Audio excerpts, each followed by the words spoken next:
Good evening, everyone. Thank you for being here at our event this evening. My name is Claire Everett, Senior Global Climate Policy Manager at CDP. On behalf of all the organisers today, I'd like to thank you for attending our side event, the Global Stocktake and Climate Accountability, Unlocking Finance and Action, hosted by CDP, Transparency International and Carbon Tracker.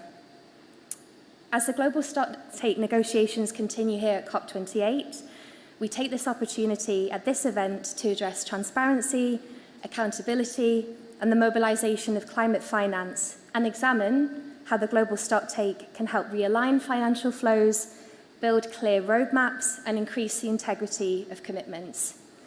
This evening, we'll hear from a panel of experts in finance, policy, and accountability.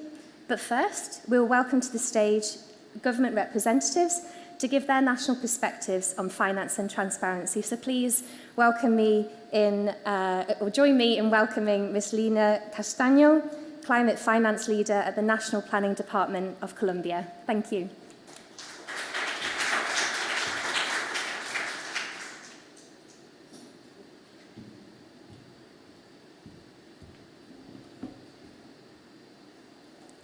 Good evening, everyone. Thank you very much for inviting me. It's a big honor to talk about and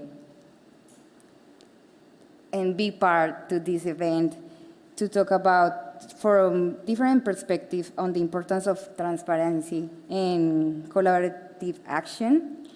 I won't take too long. I just want to start by celebrating the topic that brings us together today. Supporting the global stocktake process is crucial. We need tools to make data accessible to public and recognizing the vital role of civil society in ensuring accountability. So from Colombia, we are working with CDP. And I just want to talk about, it's a great pleasure to speak to you and highlight a significant collaboration between the National Planning Department and CDP. This collaboration reflects our shared commitment to access valuable information and experiences in an effort to understand and enhance private sector practices and strategies related to the implementation of our national climate agenda. This alliance represents a bold step forward as we explore how Colombian businesses are dealing with climate issues and helping sustainability.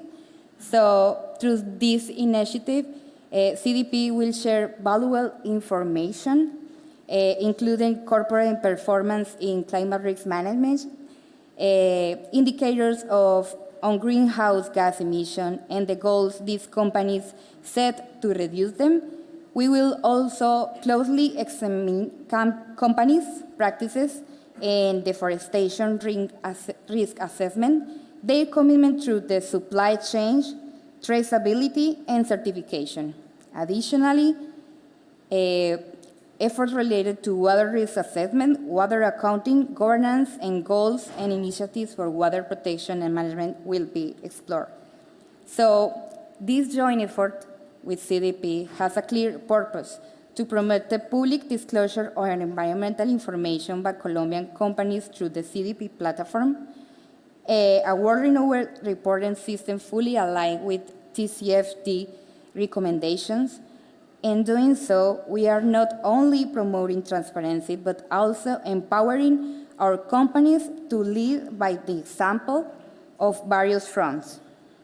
First, recognizing the opportunities inherent in the green transition enable them not only to adapt, but also to thrive in an evolving world. Second, setting ambitious emission reduction goals, demonstrating the real commitment of our private sector to mitigating climate change. Third, preparing for regulatory evolution at regional and global scales, anticipating regulatory changes and maintaining competitiveness. Four, enhancing awareness of risks and strengthening long-term resilience, promoting a resilient, sustainable corporate culture, and fifth, improving communication and trust with the shareholders, strengthening relationship with those who trust in the leadership and responsibility of our companies. I think this collaboration is not just about data and figures. It's about building a path to a sustainable and resilient future. So thank you very much for inviting me here. And I hope this panel brings us together with the transparency and the objectives that CDP wants to improve. And thank you for your attention and commitment.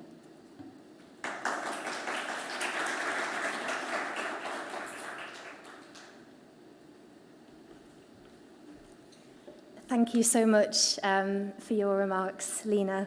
It's my pleasure to introduce our second speaker for this evening. So please join in welcoming me, the Secretary for Climate Change at the Ministry of Environment and Climate Change of Brazil, Secretary Ana Toni.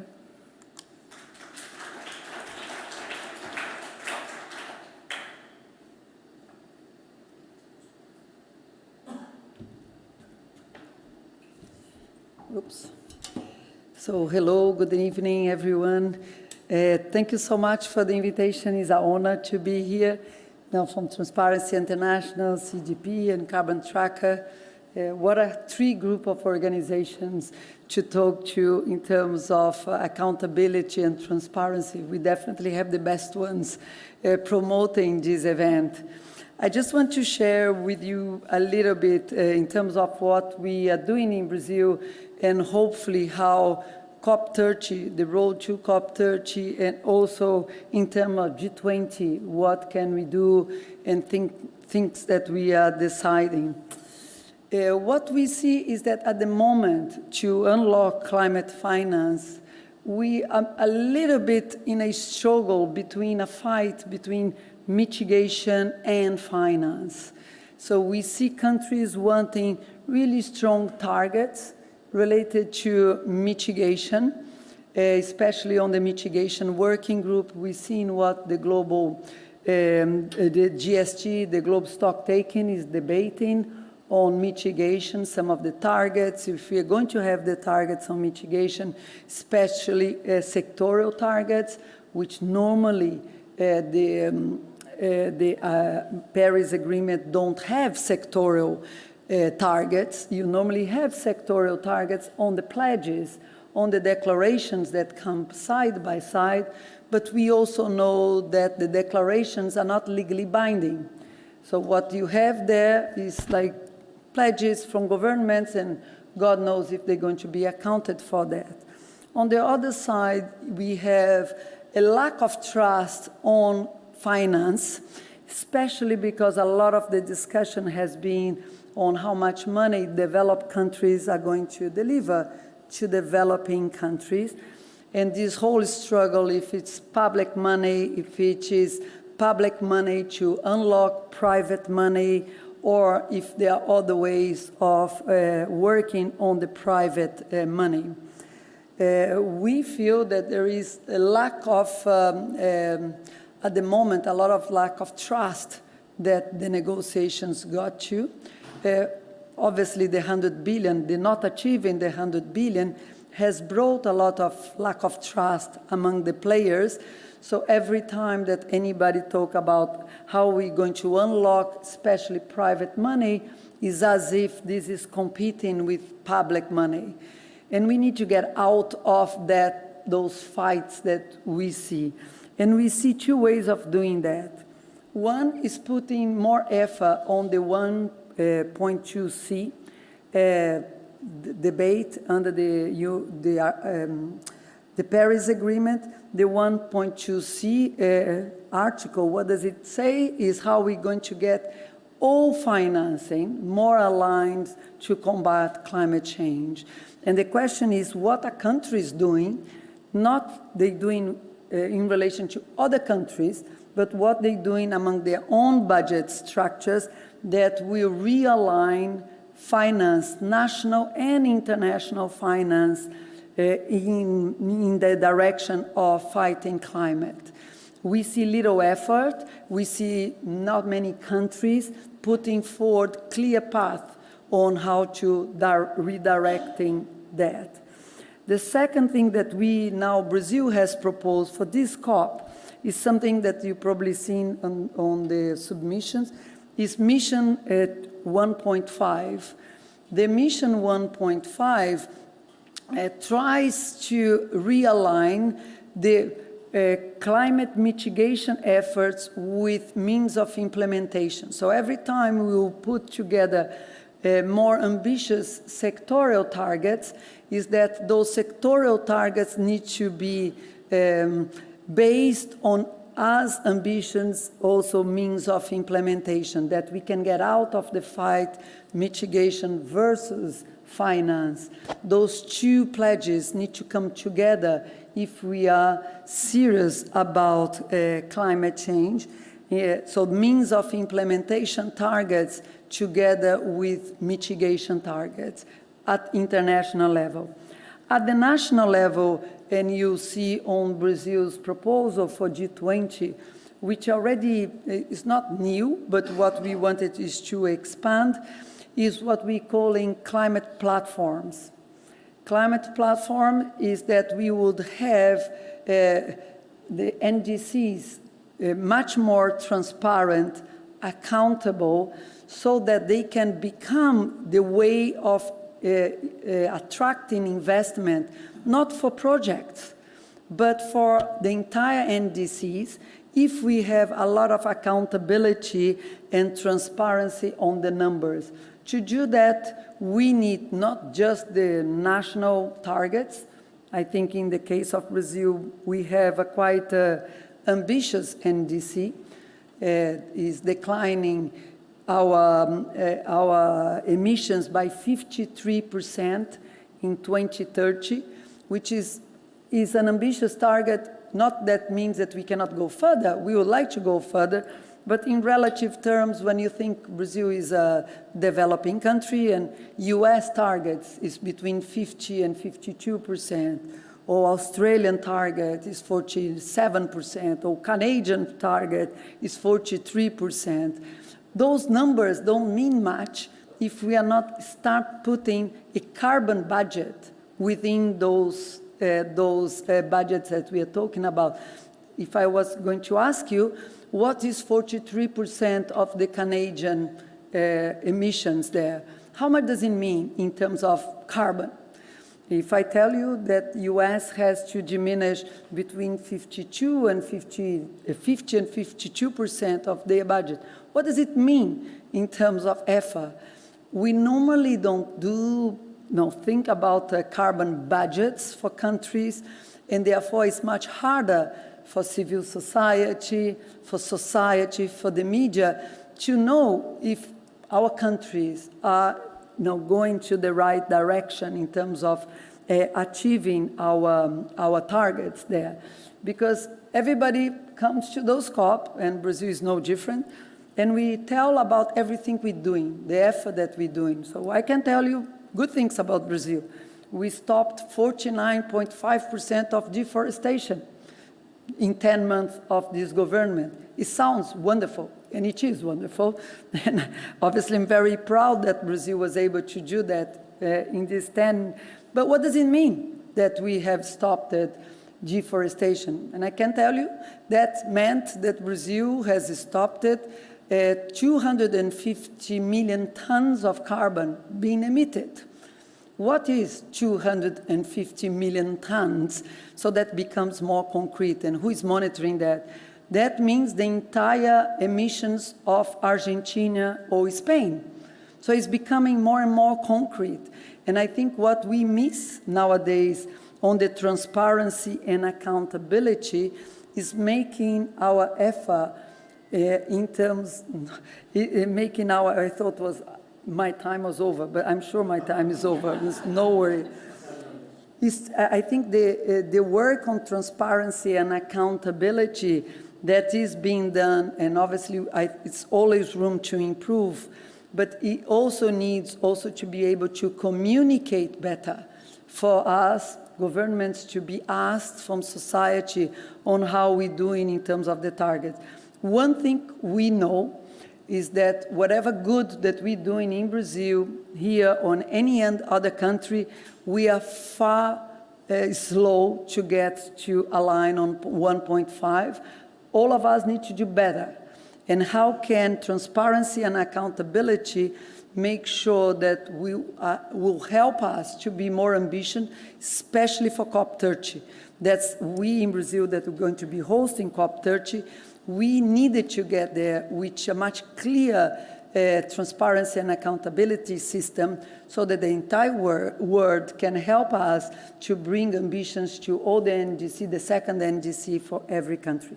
So thank you so much, and thank you for all the work that all those, well now, CDP, and Transparency International and Carbon Tracker has been a very close partner with us, and I'm sure we'll be working together towards COP30. Thank you.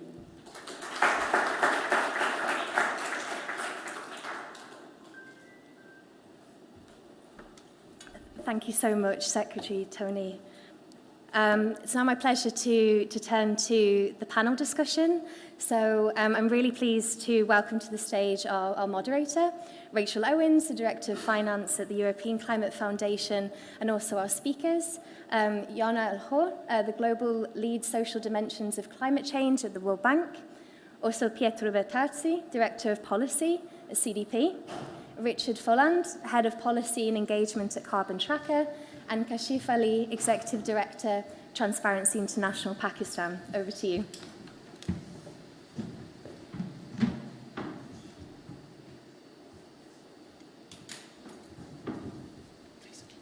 Hi, everybody. Oh, can you hear me okay? Yeah, I think I need to lift it up a little bit.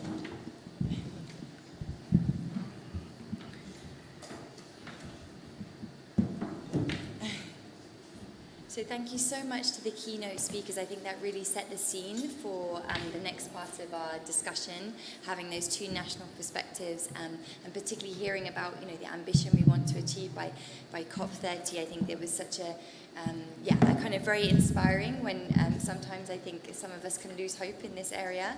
And so, thank you so much for your intervention, Secretary. So I think the panel the format we're going to follow is we'll have some kind of key interventions from our distinguished panel, and then we'll move on to some question and answer on the floor to hopefully have a lively debate, even if it is very late on a Sunday evening. So obviously, we've heard from the Secretary about how important transparency and accountability is in this. You can't hear me very well. How important transparency and accountability is in this space.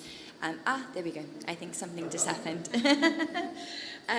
So obviously, transparency is a vital stepping stone, and transparency is one step, and then accountability is obviously the second step. And I think the Secretary formulated it so well in terms of we've got a plethora of targets and regulations and policies, but how do we actually turn that into real concrete action that both citizens understand as well as governments? And I think the Secretary made that point so very clearly. And around the table we had a number of different practitioners who are really operating in this space in different areas, and really working on what key tools can be used to make data publicly available, so to really use that disclosure to drive forward the ambition before COP30, which we're all looking for our hope for the future. And obviously civil society plays an incredibly important role, working with the kind of key financial institutions in this area. And obviously, the developments that we're hearing about in COP28, we're hearing, again, a plethora of different pledges, whether it's on renewables, on taxation, which is all very welcome, but, it's always about what happens after COP, not necessarily what happens in COP, how we implement that. And I really feel this expression in English, which is when the rubber hits the road, which means, when we're talking about implementation, how do we really make it work for everybody and for citizens? And particularly the most vulnerable climate countries that exist. So just to finalise this kind of intro, the developments obviously at COP28, including the conclusions on the global stocktake and the UNFCCC recognition and accountability framework that many of us were in the room to hear about today, are important to kind of create this enabling environment for accountability, which really kind of strengthens the Paris Agreement and the implementation of it. And the value of the kind of public domain data and the kind of role of citizens in using that data is obviously key. So I'm just going to move to our first speaker from the World Bank, Janet Elhor, who is the global lead on social dimensions of climate change. So maybe you could just talk us through about the progress that has been made on climate finance and some kind of key challenges and next steps and in terms of the importance of transparency on climate finance, and particularly kind of what this means for the World Bank and the work that you're doing. Okay, thank you. Thank you very much. Let me just check, first of all, if you can hear me okay? Perfect. Thank you so much for the invite. I'm very happy to be here, and it's so great that it's just like a 2-minute walk from the World Bank Pavilion, so that was perfect. Thanks a lot. I think it's not like hearing more and more about these pledges and looking at the amount of climate, or at least just the adaptation pledges or the mitigation pledges that are being made. We're looking at hundreds and billions of dollars that are being committed, and we know that cannot, if we are talking about how we want to make sure that it's effective and it actually reaches to the local level, we need to start thinking about transparency and accountability. At least identifying learning from development finance, peace building finance, how do we want to bring in those lessons that we've learned from different types of finance to climate finance. It's just good economics, basically, at the end of the day. And so I'm always disheartened by the fact that we need to always restart the conversation when we talk about these new funds or new sources of funds, because we're not taking those learnings that we have done before. And at the World Bank, we are trying our best to make sure that we move towards more, advocating more for transparency and accountability within climate finance. And it's rooted, actually, a lot of our work is rooted in the locally led adaptation principles. If you haven't heard of them, they were developed in 2021 and endorsed by by several governments and CSOs. And actually, just before coming to COP, there were about 80 governments and CSOs that have endorsed that, requesting to have citizens at the center of the decision making, ensuring that information flows to the local level, ensuring that you have systems put in place to track climate finance and ensure that it's delivered and efficient. And those principles have been guiding us, our action on different work streams, right?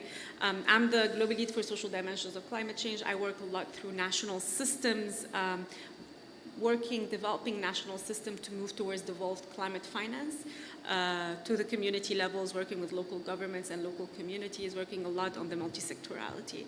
But also we have an initiative on green accountability, which pushes for greater transparency and accountability of climate finance, putting standards to really support ensuring basically that the money spent is spent effectively and efficiently, and also ensuring that civil society has a role in actually tracking climate finance. So green accountability actually actually, I think there's a call for proposal that will be launched this week. I'm trying to remember the date, but now all the days are all the same in my head, so I apologize. But please do visit, I think, the Resilience Hub. I think it will be December 5th or 6th. I think it's December 5th. Again, I apologize. I should have written the date. I was like, I know that event, so I have it in my head, but no, obviously I don't. Where there will be a launch of the Green Accountability Platform, which is a partnership that the World Bank is doing with World Resource Institute and other civil society organization, to basically move towards a platform, a global platform that would do a call for proposals for local NGOs that can submit proposals, get grants to support, to do national type of tracking of climate finance in their own countries. And we've seen a lot of this work, a lot of these activities have happened and they worked beautifully, and we need to learn from them, and we're hoping that through this grant we can increase the number of these stories, evidence that we have accumulated over the years, and have a stronger evidence and knowledge base to say this is why we need to scale up transparency and accountability in climate finance. And some of the examples that we know that we're trying to build on is, for example, the Bangladesh citizen climate auditing that was done in Bangladesh, where we actually, there has been transparency of information on all the climate finance through government websites and sharing it on local and national level. And that's a beautiful example to take on and say, okay, this can happen, right? So how can we actually scale up that? And why do we need that? Why is the World Bank pushing for this? Because we know the work on climate change, whether it's from adaptation and mitigation, is not going to be only through public money. It needs private sector money. But we also need to de-risk that. And how do we risk it? By adding this social premium, by ensuring that when you're investing in climate finance in this country, you're getting this social premium where the climate funds are transparent, are accountable, and are actually getting to the local level. And once we start offering that social premium, we can test it with governments, we can share that with the private sector. Only then that we can actually start talking about leveraging private finance. And this is what Secretary Anatoni was talking about. We shouldn't be talking about this kind of competition between public and private. Is how do we create a partnership between public and private on climate finance in a way that is accountable, transparent. We need more money on climate finance, but we cannot do it without better quality, and that should be the starting point. And actually, this is the starting point for us at the bank, and we want to make sure that we're working with partners on that. Please do visit the Green Accountability event, which I apologize again that I forgot the date, but it will be in the Resilience Hub on December 5th or 6th. And please do join us to learn more about the Green Accountability Initiative. Thank you very much. Thank you so much. Thank you so much. That was so brilliant to have so many concrete examples as well, but almost to kind of hear your theory of change, so how you kind of see the World Bank as kind of leading in this area, but also, how it's being implemented concretely. So thank you so much. That was really helpful. So now actually we were talking about the role of civil society and the role of kind of organizations in this space who kind of really work on that data disclosure. So I'll move over to Pietro to talk, about the CDP's point of view, and kind of really, what would you say is kind of your role as CDP working on transparency and accountability in this space? What do you think about the global stocktake? And yeah, keen to have your views. Yeah, thank you so much. Great pleasure to be here with all of you tonight, and thank you for being here late on a Sunday night indeed. From our standpoint as CDP, we see that at the moment we need to deliver the climate agenda, and therefore it is not possible to deliver this agenda if we don't have a strong take on accountability. What does it mean, accountability? Of course, we can start, a literature discussion about, the meaning of accountability, but from our standpoint, accountability means for organizations to be responsible for the impacts that they have on the environment, and to be responsible for the commitments, the pledges that they made. Historically, I don't know how many COPs you've done, but historically every COP, there are pledges, there are commitments. At the moment, that is fantastic because, it's a moment to galvanize the attention of the people on this important topic, but we have the urgency of delivery. And therefore, we as CDP, we come in, quite strongly in this. We work on transparency, on corporate transparency. We help companies to disclose their sustainability information, their environmental information, looking at risks, opportunities, dependencies, and impacts. Of course, the global stocktake is in front of all of us. Some called it the heartbeat of the Paris agreements, and indeed we've been engaging at CDP in shaping a global stocktake that was somehow instrumental to addressing and activating all stakeholders to have ambition on the topic of climate and delivering the agenda of climate. When it comes to the global stocktake, we've always been putting forward three key principles.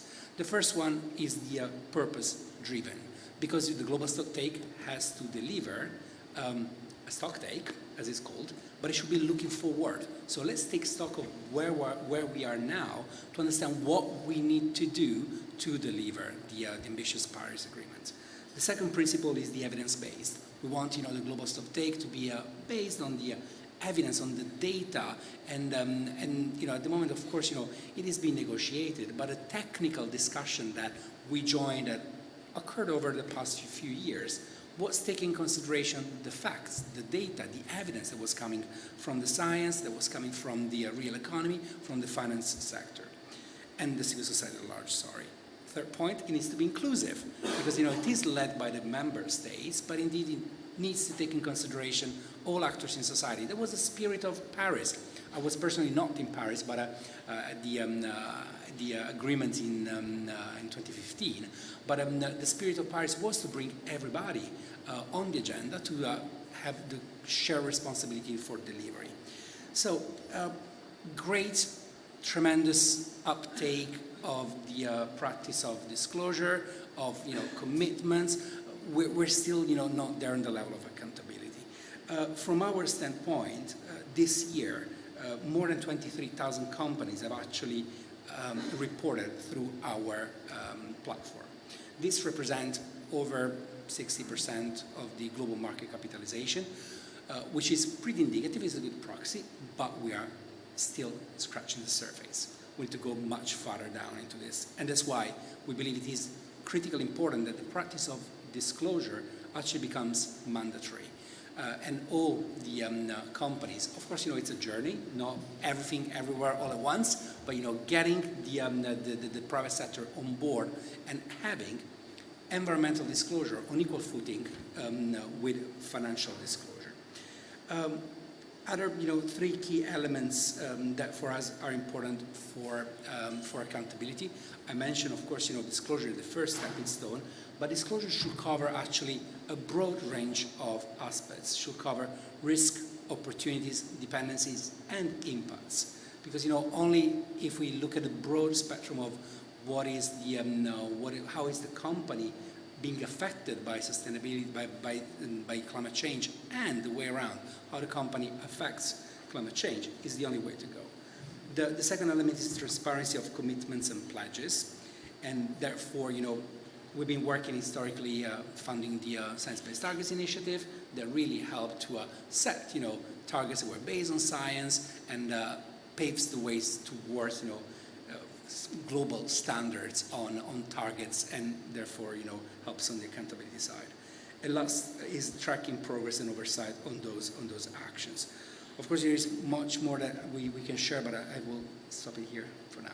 Great, thank you so much. Super helpful, and also just kind of has, I think, those kind of 3 points, having in mind as we go through this COP, because we can get kind of caught up in the pledges, but having, a North Star is incredibly important. So thank you so much. I'm going to turn over to Richard now from Carbon Tracker. So, obviously the value of transparency and public access to data tools is fundamental to hold both governments and companies to account. So, what do you think is the kind of next stage of the kind of transparency and accountability journey, particularly thinking about kind of undue influence, conflicts of interest, that we're hearing about in the news already about this COP in particular. So yeah, really keen to hear your perspective.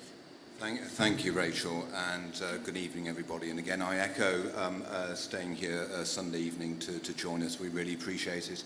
And delighted to be here with these panellists and also with two such distinguished government officials as well. So, yeah, in terms of the importance of data and transparency, Rachel, I'd like to say something about that. And then you talked earlier about theory of change and examples, and I'll touch on that as well. And I'll go into some examples relating to companies, relating to finance, and relating to governments.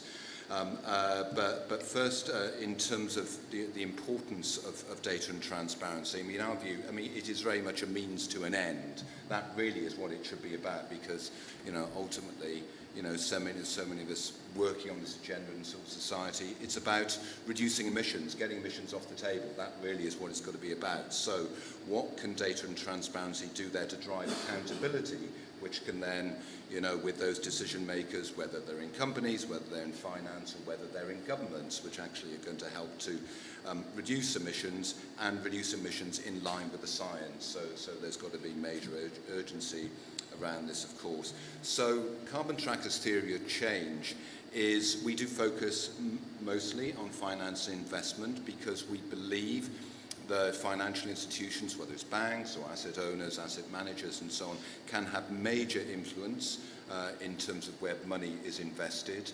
We heard Secretary Tony earlier talking about the importance of private finance, and our view here is that private finance actually is going to be much more important than public finance because of the pressures on governmental budgets. But of course, public money, government budgets can play a sort of great leveraging role with private finance. But really, it's got to be about shifting the trillions in line with Article 2.1.c. So that is our theory of change, but also the work that we put out as a research organisation does have policy implications as well. So 3 examples I'll give you of work that we do, which we think shines a light on practices, these three categories, which then can help to drive accountability. So first on companies, we do a lot of work analysing oil and gas companies in particular, those who will say, yes, we're aligned with Paris, we're aligned with 1.5 degrees and net zero, but actually then let's go into their policies. What are they doing here? Their business model, their commercial practices, are they in line? And we've done a lot of work. There's been a particular series of reports we put out called Absolute Impact, coming to the conclusion by and large, and this is analysing international companies, major ones both in Europe and in North America. Hardly any of them are actually aligned with meeting 1.5 degrees. We call this series Absolute Impact because as far as we're concerned, it's not about emissions intensity of oil and gas products, it's are they actually reducing their production? Are they reducing their production? Absolutely. And looking at what else they might be doing here in terms of are they accounting for their Scope 3 emissions, for example. That's another example. So that's one specific example there of work that we do in terms of driving greater accountability with companies. So then with financial institutions, we've been doing some work recently, to give you another example here, with the Environmental Audit Committee, which is a parliamentary body in the UK, in the House of Commons, and they scrutinise what is being done by companies and financial institutions on the environment and on climate. And they instigated a policy into finance and net zero, which involved us working with them, advising them to really ask some tough questions of financial institutions. Again, what are you doing in terms of you're putting out net zero pledges? What are you actually doing on this? Are you, for example, following advice from the International Energy Agency? There should be no new production in oil, gas and coal. Are you publishing your exclusion policies to get out of fossil fuels on your website? The transparency here. And it was very interesting, the conclusions that the Environmental Audit Committee published on Wednesday, just gone. And a real minority of these financial institutions, a range of them based in the UK, banks, asset owners and asset managers, very little transparency from them in this area. I mean, some of them not actually responding to the letters written by the Environmental Audit Committee in the first place. With others, you go on the website, yes, we're signed up to net zero, but how are you actually doing it? So that is work that I think the Environmental Audit Committee is going to be doing an important job there in scrutinising. Last example I'll give you, work that we're doing to drive greater accountability from governments. And this is a project called the Global Registry of Fossil Fuels that we launched about 12 months ago. We heard earlier from one of our government speakers about the importance of public access tools. So the Global Registry of Fossil Fuels, it's in the public domain, it's free to access. So it's not like private data, which is you have to pay for from providers like Rystad and Wood Mackenzie. And this is the first of its kind database on oil, gas and coal production and reserves. And the key point here, and this relates to the global stocktake, is that it is expressed in CO2 equivalent. So the global registry is looking forward here about the impact of production, planned production and reserves on the global stocktake. The global registry categorizes by country, also categorizes by company. It's actually got the support of the UN now from UNEP, and we're working with a number of stakeholders, examples like Extractive Transparency Initiative, to use the global registry as a tool, basically, a transparency tool, again, to help to drive accountability. I think the final point I'll just make about the global registry, it is policy neutral as well, so it can be used by investors, it can be used by civil society, of course, and it can be used with governments. And in that way, we are working with some governments now on the data that they publish on production and planned reserves, on how that data can be improved. Anyway, I'll stop there, Rachel, and I hope that was of interest. Thank you. Thank you so much, Richard. I'm just going to pass on to Jana, who has the date. No, thanks. This is why I shouldn't put my phone away, but I got it out. The date is on December 6th at 5:45 p.m. till 6:45 at the Resilience Hub. So please do join us because to learn more about the Green Accountability Initiative. So thanks a lot for giving me the other opportunity to talk about that. Great, thank you so much. We'll all have that in our diaries. So I'm just passing the floor to the Executive Director of Transparency Pakistan to get that kind of, what we've already had, that kind of national perspective, and how can we really implement this in practice, and particularly the kind of risk of conflicts of interest and of undue influence, and kind of capture of governments, and so how can civil society in more difficult political operating environments really ensure that there's transparency and accountability around climate finance and financial flows. I hand the floor to you. No, thank you, Rachel. I also wanted to thank you all for joining us today. Now, in terms of the accountability, I think a lot of the pillars that the earlier speakers have highlighted, and I just wanted to focus that for us as TI movement and also as a TI chapters who are working in different territories, the conflict of interest and undue influence are two primary, I think there are two primary factors which raise really a potent risk of corruption and climate finance. And just for those of you who are not familiar, conflict of interest, to put it very briefly, is a situation where those who possess authority, they are in a confronting position to let their private interests take precedence over the public interest. And the undue influence is a situation where you let your power and influence in decision making to get favorable regulatory outcomes. Now, if you think about the climate finance, the conflict of interest and undue influence, we have seen that in last year COP26, how many, the data shows there were 600 fossil fuel lobbyists who were part of these negotiations and used these provisions to get favorable outcomes. And it seems that the number in this COP28 is a bit higher. We'll, I think, probably know it tomorrow in terms of, so addressing the conflict of interest and undue influence is primarily important from accountability point of view. And I think also if you think about it, again, I think conflict of interest at the national level, the way it comes to us, it takes again various shapes in various sectors. So for example, the Loss and Damage Fund, on which we have reached a very historical milestone at COP28.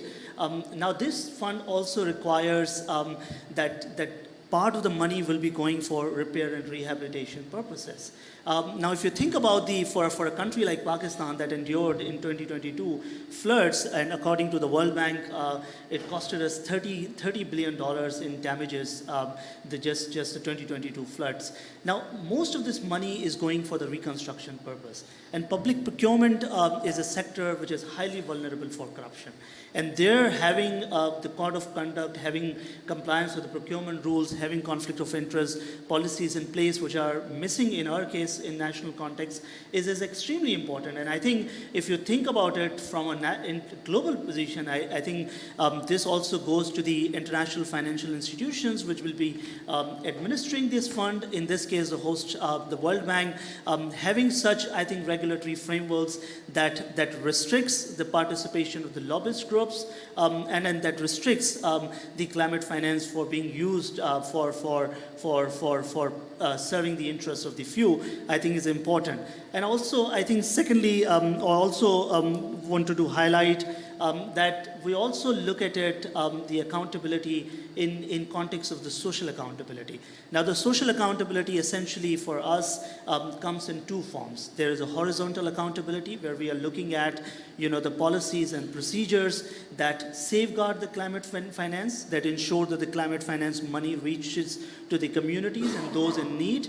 And there, some of the work that we are doing is on the beneficial ownership front, that a lot of this information needs to be public, the contract information, who is getting contract, through what mechanisms. And there, one of the tools that we are using is a social accountability called right to information.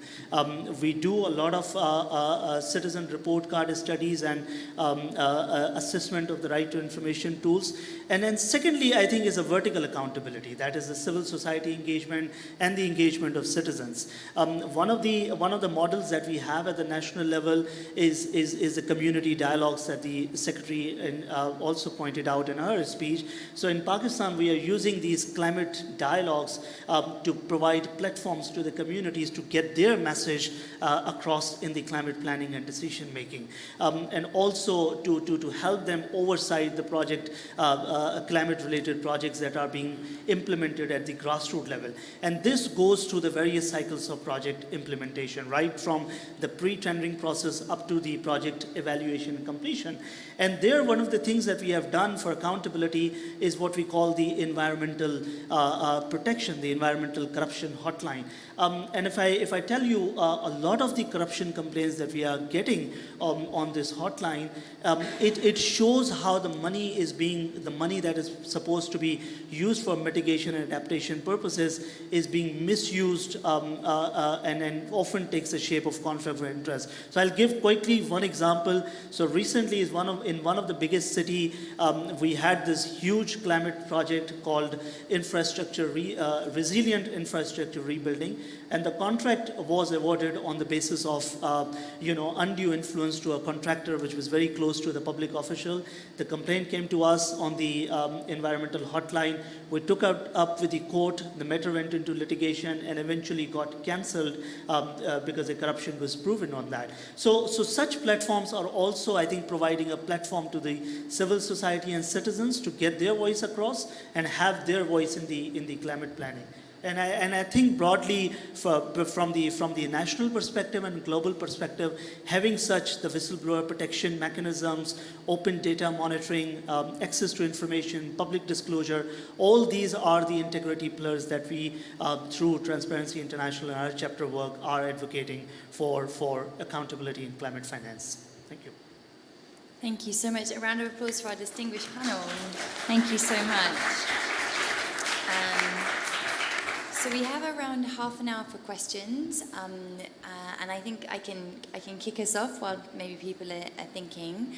But I think we've had such a rich range of different experience and expertise, and kind of how this is really working in practice, which I really appreciate from the panelists, both the kind of the broader big skies thinking about what we, whether it's about corruption in Pakistan, and then how it's really can be tackled in kind of concrete terms. And I guess one of the things that it just occurred to me is that it really feels that actually this discussion should be at the heart of the negotiations in the other room, because we're having these discussions on the billions and the trillions, but if it doesn't actually land in the right way, if it's not spent on the right projects, then I just feel like this trust issue that the Secretary was talking about, and that we're seeing, across the world geopolitically, the lack of trust, whether it's, citizens voting for kind of much more extreme parties, across the world, or whether it's kind of, the kind of lack of trust around the 100 billion, north-south kind of divide. I just feel like if we don't get this right, then actually we don't unlock all of the Paris Agreement, really. So, you know, it feels like this is kind of the start of, not the start, but this discussion should be taken elsewhere. So I just wondered if anyone had any reflections on this, kind of how this trust element and how, you know, we can really use these tools to rebuild trust and kind of, you know, don't fall foul to the problems that we've had with the kind of so-called resource curse that we had with fossil fuels. We had these problems, left, right and centre corruption, lack of transparency, lack of accountability in the fossil fuel economy that we had. So how do we prevent that, you know, in this kind of green future, this green transition that we're all working towards? I don't know if anyone wanted to come on that big question. I can give you a starter, Rachel, maybe. Yeah. I mean, on the question of trust, I mean, there's two issues I can see. Someone would be much better able to talk about this than me on the first, which is you talked about the 100 billion and, you know, support for developing countries in tackling the transition. That's not only about the 100 billion, that is, of course, about adaptation finance as well. And, you know, it's way beyond the 100 billion clearly, right? But it's the 100 billion not being reached, which has really sort of generated that distrust. But I think, I mean, the examples I gave you earlier, what we're very focused on Carbon Tracker, and I think what really would help to generate a much greater degree of trust is to get rid of the greenwashing. You know, whether we're talking about companies, financial institutions, countries, you know, I imagine the audience knows this, but, you know, if you think about it, Paris does not mention fossil fuels. So, you know, when we talk about Article 2.1.c, it's about, you know, transition, you know, to sort of financial flows, low carbon. But, you know, without actually fossil fuels being mentioned in the Paris Agreement, that makes it a much tougher challenge. And so as a consequence, you see, whether it's companies or countries for that matter, who will hide behind, you know, the net zero pledges and so on, but actually not being transparent about, you know, what are their plans, you know, in terms of production. So, you know, addressing greenwashing in various ways through some of the mechanisms we're talking about would, I think, be a major step forward. Great, thank you so much, Richard. I have Jenna first, and then I'll be brief, because I think there's an environment where we're operating that there's more mistrust from different parties than there is trust. And I'm talking here about the global south versus the global north. I'm talking about the LDCs versus the SIDS. I'm talking about middle-income countries versus low-income countries. When we're talking about these different groups, every group has interest and has needs and priorities that are different than the others, and then it's creating a lot of mistrust in terms of what is the driver to bring the change, what is the driver behind the billions of dollars that are being asked for, and we need to work on that trust. So that is something that needs to be done on the global arena stage. But this doesn't mean that the work that we need to do on more transparency, accountability needs to stop. I think if we are not into that conversation, there is still a space for us to work and show the results, because there is need to build the knowledge and the evidence. We know that, again, I'm talking about other types of funds when we're talking about peace building funds, development funds. We learned our lessons, and over time, I remember, and over time we learned that we need to talk about transparency and accountability. I remember before joining the World Bank in 2011, we didn't have this global partnership for social sustainability of global partnership for social accountability. It started because of the Arab Spring, because of what happened in the Arab Spring, where we saw revolutions that happened because of lack of voice, lack of dignity, lack of transparency, lack of accountability. The World Bank, we recognized that development money wasn't enough by itself to actually bring positive outcomes alone, and you need that social premium. And that's what the Global Partnership for Social Accountability was established, to bring that partnership with civil society. I think This is going to take its time, but I think we need to continue the good work. We need to continue to see what do you get from including more transparency and accountability, putting citizens at the heart of decision making, putting civil society organization to track climate finance, ensuring that using them as third-party monitors. Not only that, I've been in all these conversations where like always talking about, oh, but if you want to engage with CSOs, they need to be accredited. Let's do that. Let's get that done, right? If you're saying, oh, CSOs cannot because they need to be accredited by this global organization, let's do it. Let's get over the fact that we cannot do something because it doesn't exist. And I think as we start building the evidence and the knowledge, I think with time we'll be able to join forces and be part of those discussions that are happening. It will take time. I'm sure it will happen. We've seen before it has happened, but also there is responsibility on us for work that needs to be done. I took a lot longer than what I expected to I'm say. so glad I brought you in. Thank you so much. No, I just wanted to quickly, add. So I think the mistrust that we are talking about, we very much see it at COP28 as well. And I think loss and damage fund is one example of that. The global south and north that we are talking about. So if you look at it, I mean, the climate finance, it requires for the developing countries to get a proportionate, finance to the damages. So for example, the World Bank estimates that up till 2030, the developing countries, the climate-related hazards are going to cost developing countries between $280 billion to $540 billion per year. If you look at the finance that has been promised at this COP, is meager amount of $59 million. Similarly, I mean, I give you an example of Pakistan that we incurred a loss of $30 billion in just one flood. So there is this mistrust, and this we find in case of the either the countries which are historic emitters of GHG gases, or the companies or the fossil fuel industries. So there is this. But then I think for the climate finance transparency, one of the best tools for building this trust is the social accountability. And we see that how at the grassroots level in countries, that when citizens have a participation in climate planning, when they have a participation in terms of the oversight of a project, they feel the ownership. I mean, one of the things that we do at our environmental corruption hotline is to tell citizens that you need to raise your voice, is to give them skills, and that helps in building that trust that we see also missing between the government and the citizens at more national level. And there, I think the social accountability is one of the good tools that we have for building that. Great, thank you so much. Did you want to come in, or shall I? Yeah, maybe very, very briefly. Sure. Indeed, and of course not a surprise, I will go back to the topic of transparency and disclosure, because that helps building trust. Being transparent about the inputs, about the capital allocation, which is a huge barrier that we're currently facing here at COP, is how we reallocate finance to deliver the agenda. Transparency can actually help to understand how we are impacting, how we're spending the billions that are available, how we channel them.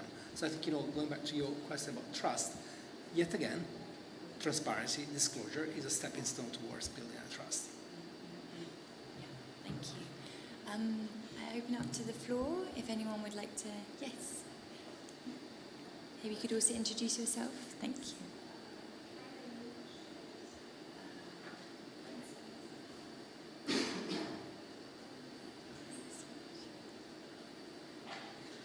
Hi, my name is Aslisha. I'm a climate lead specialist at Novozymes. It's a global biotech company.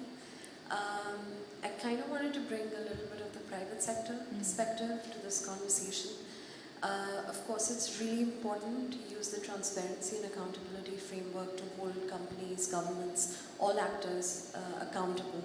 But I think it's also a great way to leverage getting data to enable companies to actually decarbonize. At Novozymes, we have very ambitious net zero targets. We have a scope 3 target.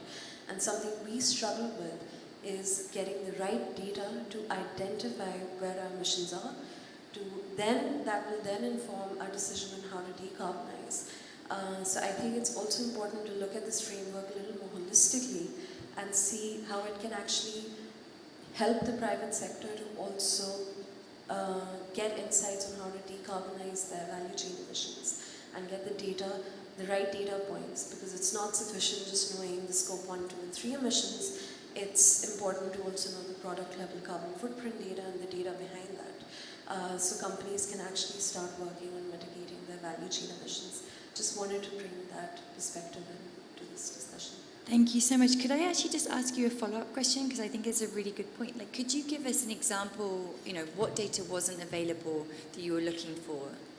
So just to give you an example, a lot of our scope 3 emissions come from agriculture-based feedstock, and that is down to our tier 3, tier 4 supply chain. Our suppliers don't have that data. Yeah. Suppliers don't have that data, and it's really getting the farmers level data for us to be able to understand exactly what we can do to mitigate those impacts. I think scope 1 and 2 is very clear for a lot of companies. There's been a lot of progress in the energy transition, but agriculture and food systems it's a huge, I would say, a black hole in terms of getting the right data and then getting the transparency across the value chain. And whatever we do to decarbonize the value chain emissions, they have to be based on science and data, at least for our company. So that's just to answer the question. Thank you. No, that was super helpful, and I think a really, valuable extra perspective. Does anyone want to comment on? Yes. I can, of course, and I totally feel, the lack of the availability of this data. That's something that we keep hearing, across the many different sectors in the private sector anyway. What I can share with you that is indeed we are continuously looking at those gaps. There are data gaps, there are holes.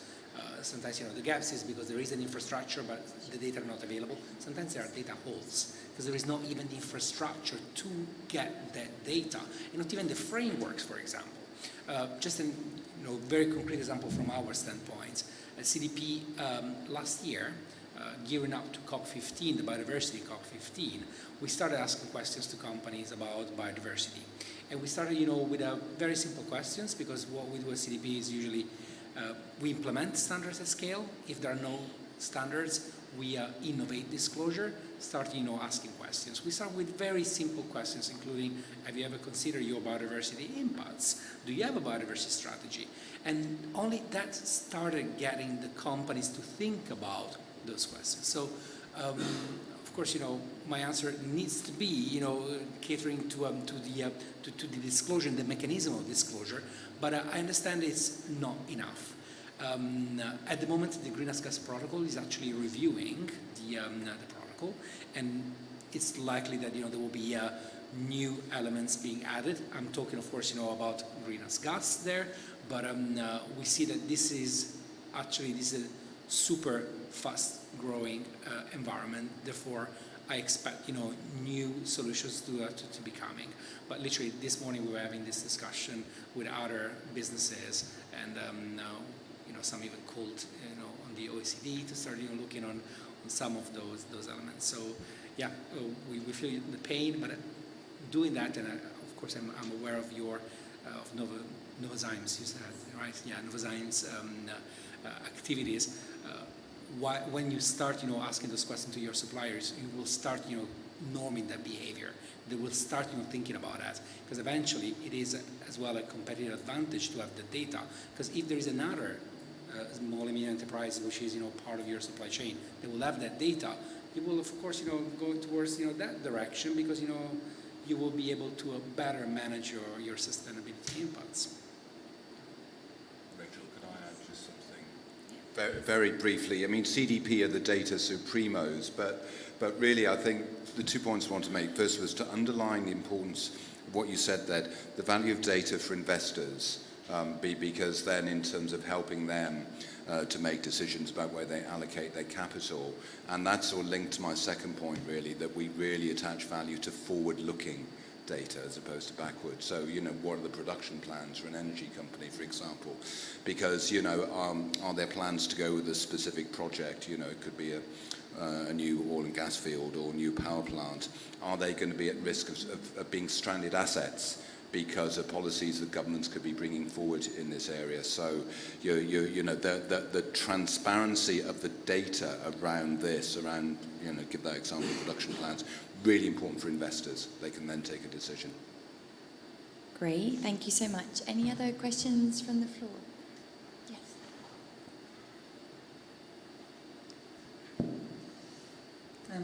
Thank you so much. I'm learning a lot, which is great.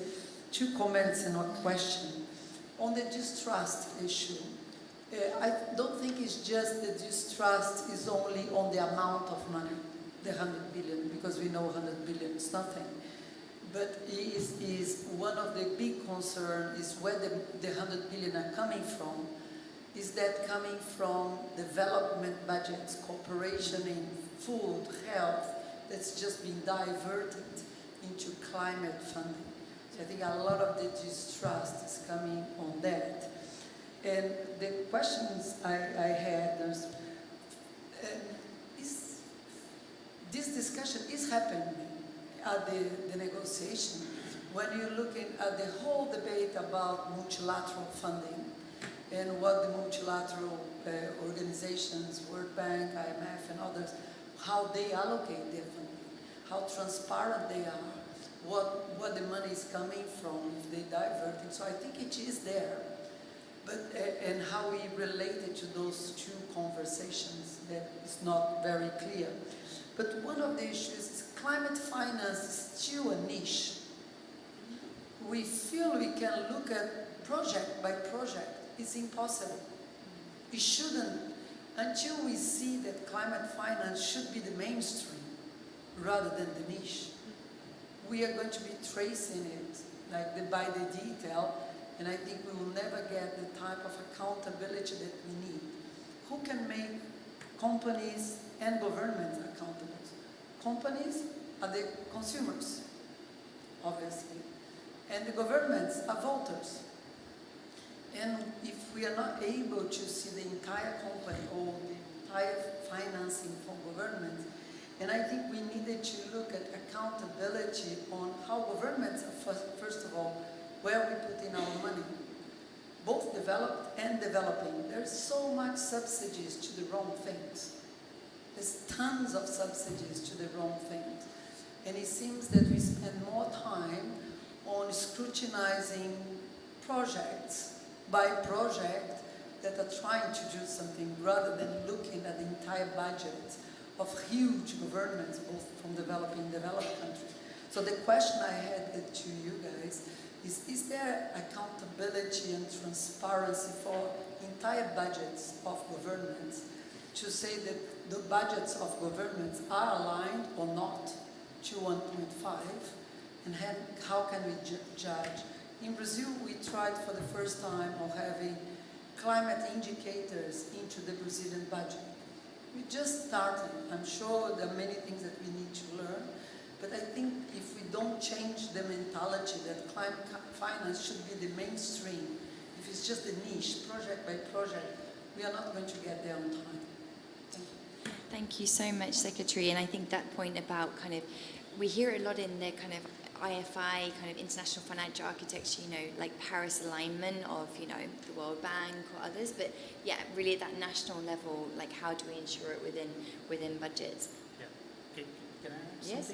something? So one of the things about what you said, in Pakistan we have the Climate Governance Integrity Program being run by Transparency International. One of the things that we are doing is on the public financial management side. So in Pakistan, we have all the public spending is approved by the federal government. And then on the basis of that, the provincial do their own planning. And then on the basis of the provincial approvals, the local ministries do their own approval. And all this hierarchy works in the planning and development department. And the instrument through which this expenditure is incurred is called Planning Commission document, the PC1. So one of the things that we have been advocating, and we have had success at the federal level and in one of the provinces, is to revise the PC1 document, is to make it climate aligned. So every project or every public spending that is approved by the federal government must have a climate assessment.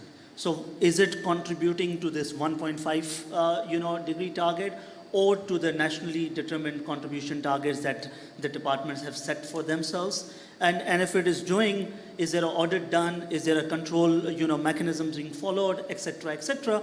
So what we are doing is to try to incorporate this component of climate assessments into the PC1, the Planning Commission 1 documents. And I think it's a good example in our case, and something I don't know what is in the other countries, but this is something that we are working very actively with the federal and provincial governments.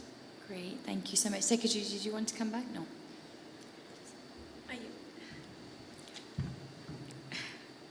I can't agree with you more, 100% on that.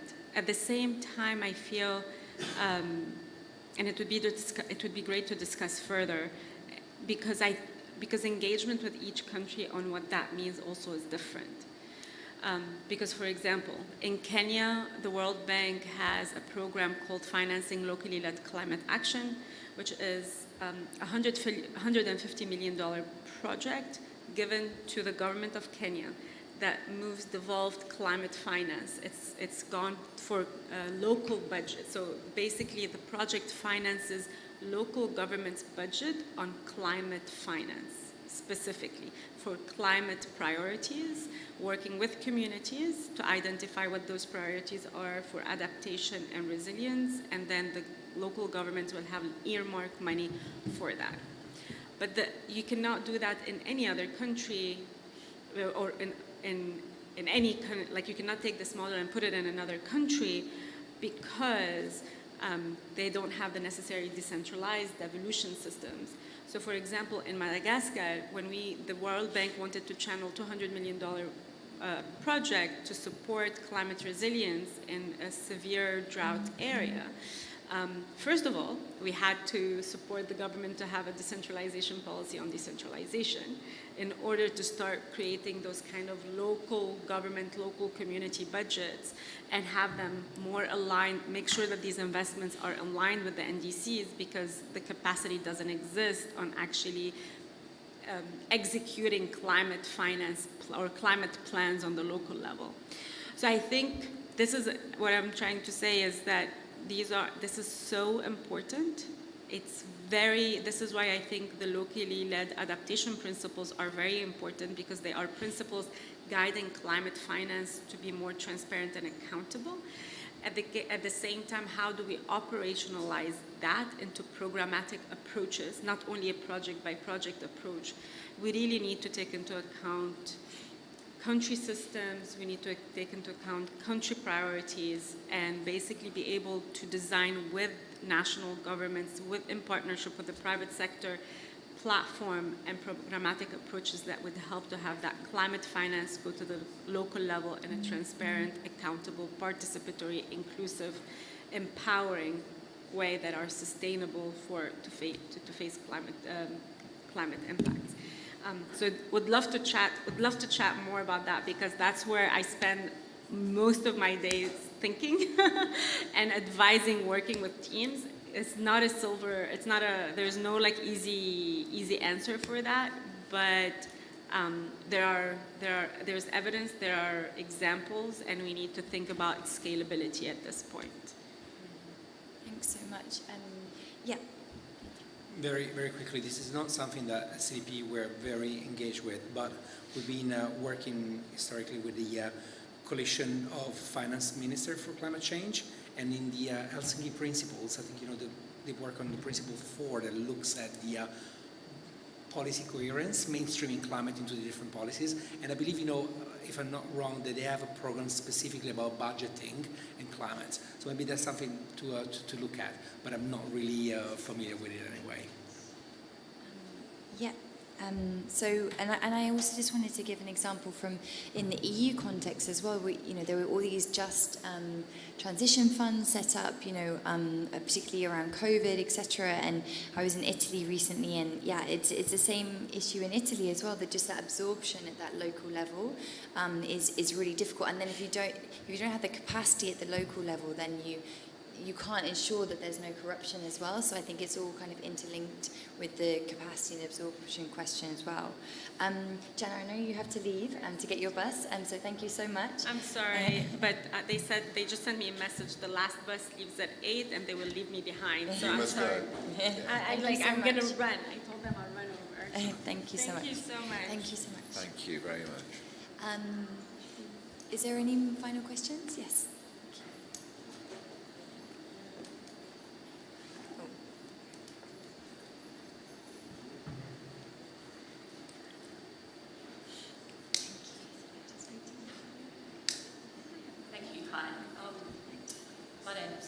My name's Sam. I'm working for an initiative in Australia called Climate Integrity, looking at accountability and public trust in business net zero pledges. Rachel, I was really interested. Sorry. Rachel, I was interested in your point around, we need transparency, and then after that we need accountability. People need to know what's happening and understanding what's going on around them. I'm interested in who you think is best placed to communicate that information. Some people will seek this out, like investors, members of the public, different organisations, but there's a lot of people who won't. And I guess particularly for Carbon Tracker and CDP, do you see yourselves as the providers of that information or actually the communicators as well? And if you are just the providers, who do you think is best placed to be like key communicators on this issue? And like trusted voices in sharing this information as we try and combat like greenwashing and other things across the broader sector. Super interesting question. Anyone like to? Richard, do you want to go first? Yeah, I think great question. In answer to it, I'd see us as interpreters of data. We're analysts first and foremost. The team, a lot of people who used to work in financial services and also economists as well. So, I talked about the global registry, which is a database, but a lot of what we are doing is analysing company data and then interpreting it for investors and doing it, we hope, in a way which is, because we're independent, we're funded by foundations, but we don't have any corporate money in us at all, so we can be that, we hope, trusted independent advisor. So that's the way we look at it, I think, which is being interpreters of the data and helping investors and others as appropriate. Yeah, on our side, our platform offers an opportunity to companies to disclose their information, and this information is then passed on to the investors, which are the requesting authority. So actually, this is one of the magic ingredients at CDP. Companies do not respond to CDP because a cool NGO is asking them to do so, but because we work on behalf of investors that are our signatories, or big companies that are the purchaser, and they ask their supply chain to disclose. So in that sense, we structure the data. The data is not our data, it's the company's data, but we structure the data and we allow the decision makers to access those data. Part of that is freely accessible from our website. We have dashboards, we have specific dashboards for policymakers, but we have the corporate action tracker that looks at key elements on climate information, and it's freely accessible. So I believe to answer to your question, we bridge this information. And maybe also just to make the point that we haven't talked about kind of strategic litigation, but obviously that's also another kind of, tool, I guess, in the toolbox that many CSOs and organisations are using to hold companies to account, in addition to, and often using data, to bring that litigation. We have one more question, then we definitely have to wrap up because everyone has to leave. Thanks, Chair. Thank you so much. My name is Heon Park from Wageningen University in the Netherlands. So actually my research actually focus on climate finance transparency. So I really appreciate that you really kind of provide this great opportunity for everyone. My question is based on what I have seen in my research, mostly like the finance, like climate finance institutions really focus on very specific types of disclosure. So specifically they adopted a lot TCFD, like they really highlight the task force on climate risk related disclosures, meaning that they really highlight the climate change impact on their profits and very economic centric like perspectives, not really kind of focus on double materiality, right? So in terms of that, like we heard that today and yesterday, like we need to mobilize more private finance a lot, and means that we need more to guarantee the accountability of like a private finance. In terms of that, I think those like financial institutions need to be more engaged in this like more broader spectrums of disclosure mechanisms like a CDP or a carbon tracker. So how we can like make them more engaged into these more broader spectrums of disclosure mechanisms. And then I also have a question to you, like a carbon from the carbon tracker and CDP. Do you have what would be your role in this scene? So how you guys can make them more engaged into these more broader spectrums of disclosure mechanisms, and what would be your role to more like help the state actors, government actors or World Bank, so that to those private finance actors to guarantee their responsibility. Thank you. Okay, we literally just have like 1 minute each, unfortunately, to wrap up. Okay, I mean, our goal here about finance is moving from high carbon to low carbon. So if we can demonstrate to investors the risks about continuing to invest in high carbon intensive assets. So you know, hence we talk a lot about stranded assets. We talk a lot about demand destruction now. You know, what's it going to mean for the oil and gas industry with the rise of electric vehicles, the impact on demand there. But also we talk about the opportunity side. So actually we're doing quite a bit of work around electric vehicles, and for investors there again, if they're looking to get into those opportunities, what maybe are the barriers which government might have and so on in terms of incentivizing investment there. So basically moving high carbon to low carbon, that's our goal. Great, thank you, Richard, very succinct.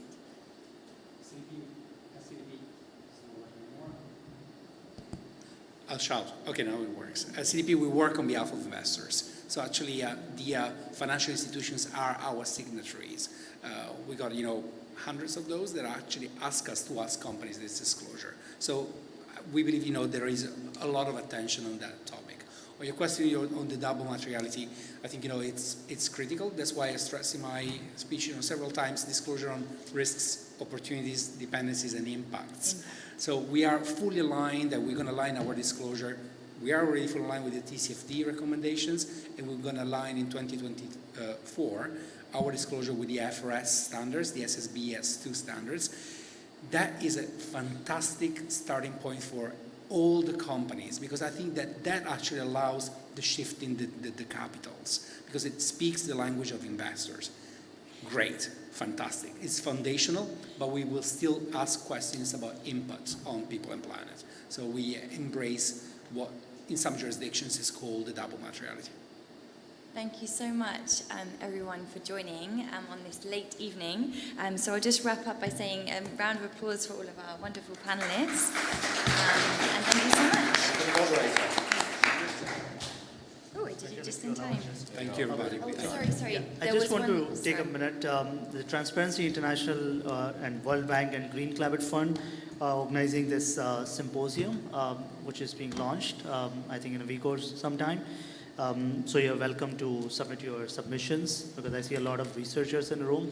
And the topic is integrity in climate finance. So we are looking at generating evidence through research papers in terms of what best practices can be implemented. And this will be in May next year.